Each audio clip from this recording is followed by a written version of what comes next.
Well, hello everyone, Coach Megan here, and welcome to episode 179 of the podcast, and Happy New Year for all of you guys who are watching this right when the podcast episode comes out. In this episode, I'm going to be telling you all about why your headshot could be causing you not to win your pageant. We're going to be going over three major things today. We're going to be going over the breakdown of the typical prices that you can expect for different headshots, what to expect, as well as the should and the should nots of what determines a really, really great or not so great pageant headshot. Let's get right into it.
Episode. The first thing that we're going to be talking about when it comes to pageant headshots is the typical pricing that you should expect. So obviously, depending on when you're watching this, if you're watching on YouTube, if you're not, by the way, go subscribe to our YouTube channel at Powerhouse Pageantry and you will find all of these episodes. We'd love for you to watch us and subscribe there.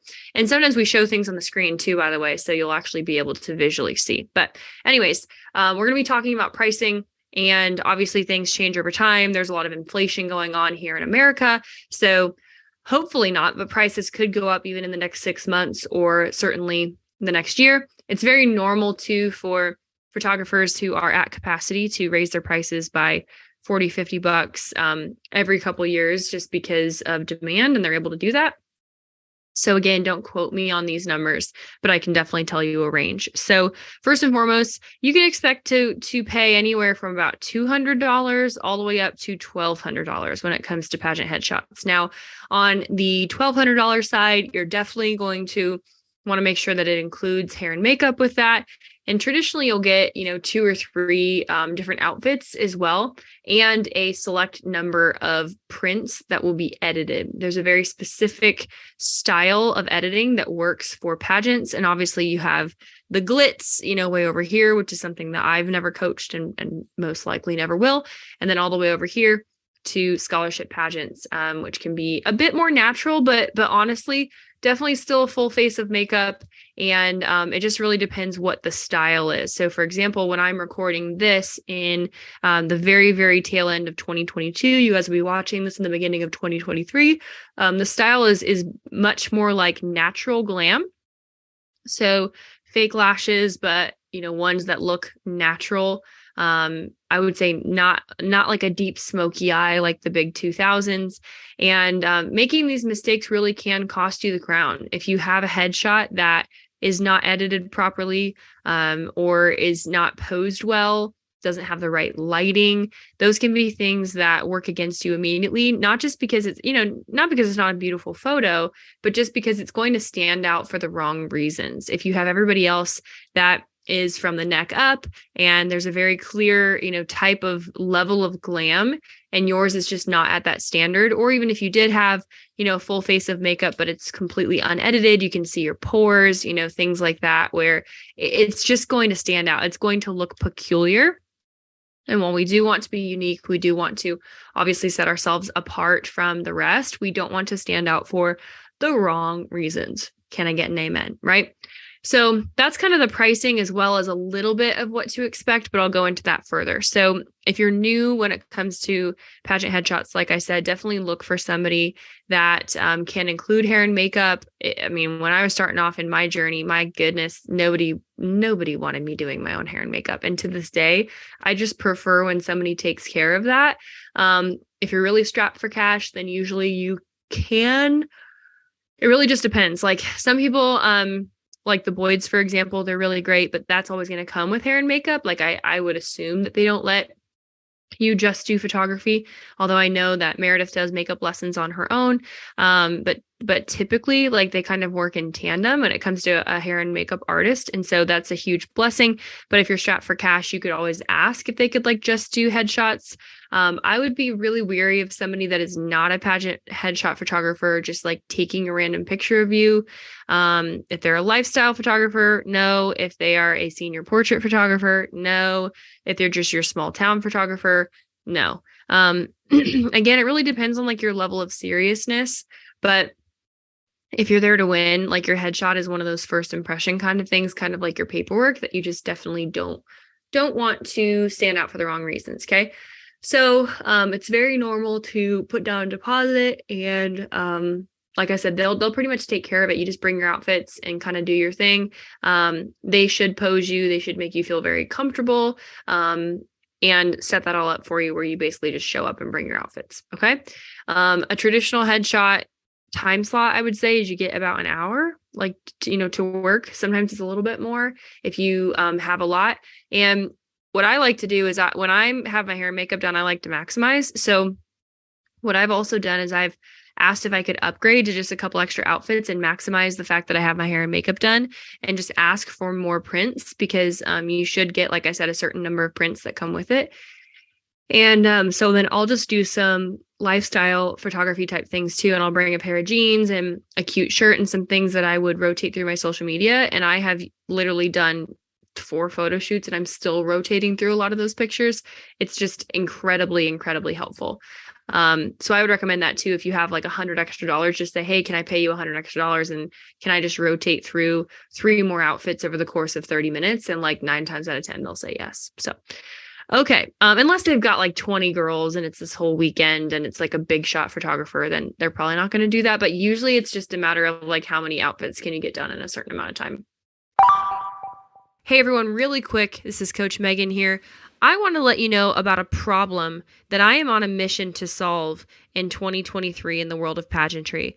I don't know about you, but I am tired of seeing so many pageant competitors disappointed year after year when they go into their pageant with what they think is a mindset and a skill set that is ready to go, only to leave their pageants disappointed, having spent tons of time, tons of money, tons of energy into something only not to achieve their dreams. And while, of course, I can't promise that anyone's going to win their pageant, what I can tell you is that it's time to get equipped.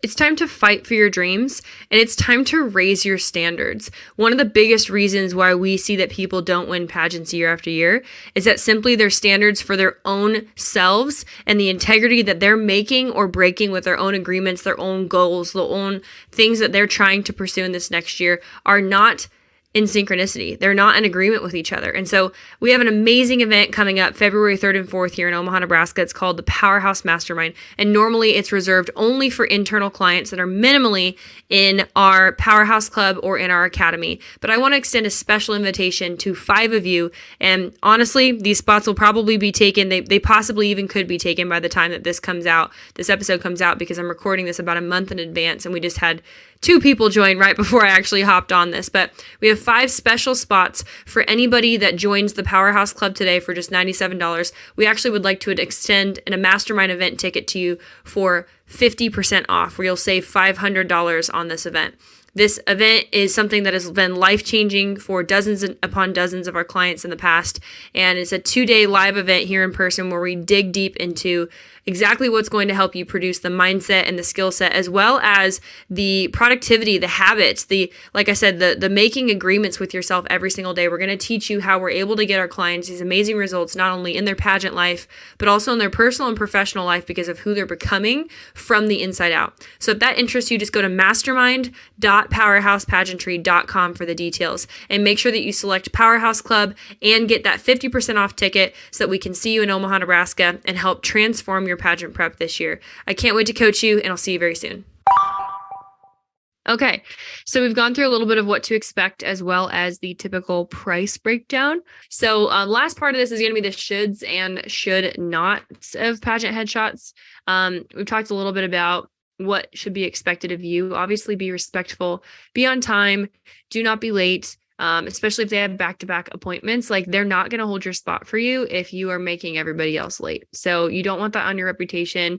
Just be early, show up 20 minutes early, 30 minutes early even, and then you can usually go through your outfits and kind of ask any last minute questions. Another thing that I would not recommend doing is don't roll in with like a whole suitcase of literally 17 different outfits. I made that mistake when I was first modeling when I was younger, and just do some planning ahead of time.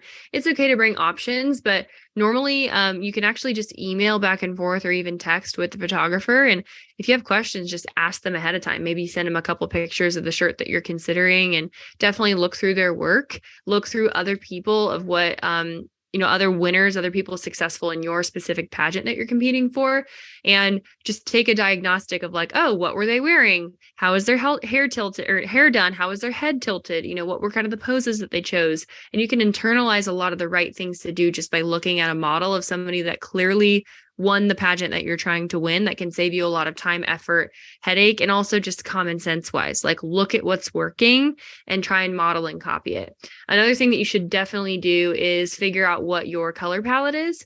And usually people do their headshots with a spray tan. So make sure that you're planning for your outfits for that spray tan color of, because different colors look good on me when I am as white as snow, like I am right now in the winter. And I have very, very pale skin. And then when I have a spray tan, I can wear a little bit more of like those spring and autumn colors, where normally I'm straight winter. Like if I don't have a bright highlighter color on, I look very dull, right? So you want to make sure that whatever color you choose, your skin comes alive.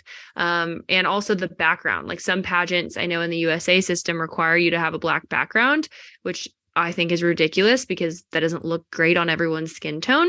And I just feel like that's horrible, but don't get me on my soapbox. I've talked to my clients about this. I'm like, well, what if you have black hair? What if you have darker skin? Like, I hate that. Everybody should be able to stand out in their own way. I just think that that's not very considerate to people of diverse backgrounds, but maybe that's just me. So obviously if you have, let's just say a black background, you wouldn't want to wear a black shirt on top of that, because then you'd look like either a floating head or you just wouldn't stand out in the way that you want to stand out, right? So I always say usually wearing more of a color is great for headshots. I've seen light blues win. I've seen bright pinks win, so it's really not a matter of what the color is. It's just a matter of, does it make you come alive? Does it make your skin look and feel beautiful? Do you feel beautiful? Because, all skin colors are absolutely gorgeous. And I want each of you to feel like when you're walking into your pageant that you're like, oh my gosh, I look amazing. I feel powerful. I feel sexy. I feel all these different things in my shot. And that's how you should feel, right? You're paying for something. You should have great results, right? Like you shouldn't have average pictures. And so another thing too that I'm really an advocate for is advocating for yourself. Make sure that you're picking the right person. People have different editing styles, and usually photographers are very attached to those editing styles. Okay. So if you don't like their editing style, either don't work with them and work with someone else, or make sure that you ask ahead of time if you're looking for something different. So I'll give you an example. I shot with an awesome photographer that was, close to us in range that I could drive to, but I was looking for what they did, but it was for more lifestyle. Like I was done competing. So I just politely asked, and I was like, hey, can you dial down the editing just a little bit, because I like a few more pores in my face and I don't want it as edited, even though it looks great for pageants, but for what I was looking for that for more social media pictures, that would look very odd to have my face like that airbrushed, right? But it would look fantastic for a pageant, and her photos do incredibly well. So I had that conversation and I just was upfront about it, rather than like surprising her with that knowledge later and then her feeling inadequate or something, like, oh my gosh, are my photos not good enough for you, right? You don't ever want anybody to feel that way. And that certainly wasn't the case. I mean, I went for her as a photographer for a reason, right? Because I love her pictures. So just, with a little bit of communication, you can avoid a lot of awkwardness, and just make sure that you're communicating exactly what you want, and work with photographers that have the proven results that you're looking for. Okay. If you have any questions, you can always email them and ask them about, hey, do you guys help with posing? Can you kind of walk me through the day of what I should expect? They should give you a list of kind of all of that and what you should bring and et cetera. But it never hurts to ask. Okay. So yeah, those are a few things. It really comes down to, I think, your hair and makeup and the shirt that you're going to wear, making sure that you're comfortable in it. Like if you don't love your arms or like your armpit area, then maybe wear something with sleeves, or maybe wear something with one sleeve. If you don't love your arms, then don't pose with just a giant arm in front of the camera, because whatever you bring closer to the lens looks bigger. Whatever you bring farther from the lens, looks smaller. So if you don't love if you love, like for me, I love posing straight on because I wear a middle part and straight hair, right? So that makes a lot of sense. I also love like the over the shoulder look because it promotes a lot of the angles of my face, because I have a very like heart-shaped face, heart-shaped chin, right? So just kind of knowing your angles, like look in the mirror and pose in front of the mirror a little bit and try and find some of your major angles, because the photographer might say, oh my gosh, this looks amazing. And then you look at your pictures and you're like, oh my gosh, I hate them, or they don't look like me. So I would also practice just different versions of smiles and combinations of head and neck movement. This will also help you on stage when you're walking for, your swimsuit walk, your evening gown walk, and just kind of overall as well. Being comfortable with kind of that head, heart, body connection is really, really valuable. Okay. So that's my simple breakdown of why your headshot could be causing you not to win. And I definitely want your headshot to be something that is an amazing first impression for you and is something that all the judges are like, ooh, girl, who is this? I'm excited to meet her, right? That should be the goal. So thanks for listening to this episode, and we'll see you guys next time.